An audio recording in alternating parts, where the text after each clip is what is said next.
Okay, so these are examples of recycled container Ollas. So Ollas are traditionally like a clay container that is usually larger than this, that is unfinished on the outside, that you bury in the ground, and then you fill it with water and it slowly waters your plants over time.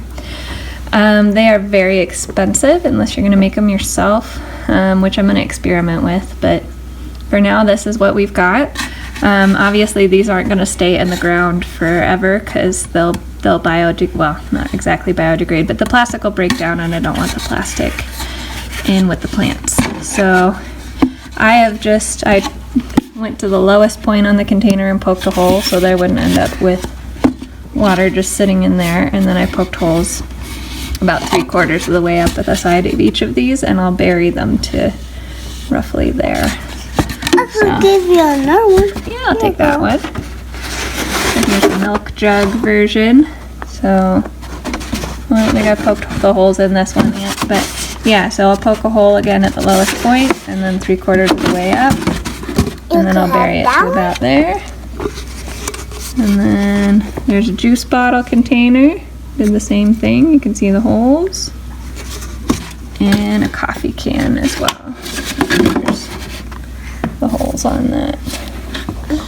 And I'll bury it till about there. Then you cover the top of it. Oh, I do have a coffee tin, like a metal one too. This is real like squat, so I'm not gonna poke holes in the sides. I just did a few slices in the bottom. Not real fancy, but it's nice because it has a lid. So, oh, and it has stuff in it. So I'll go ahead and wash that out, and then I can bury it like 3/4 of the way down into the ground. It won't be as effective as the deeper ones.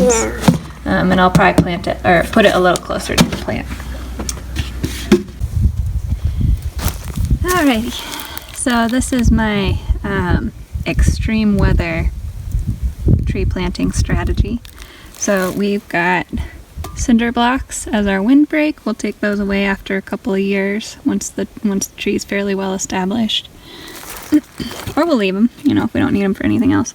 And then we've got a wire gopher cage that goes down probably 6 inches to a foot.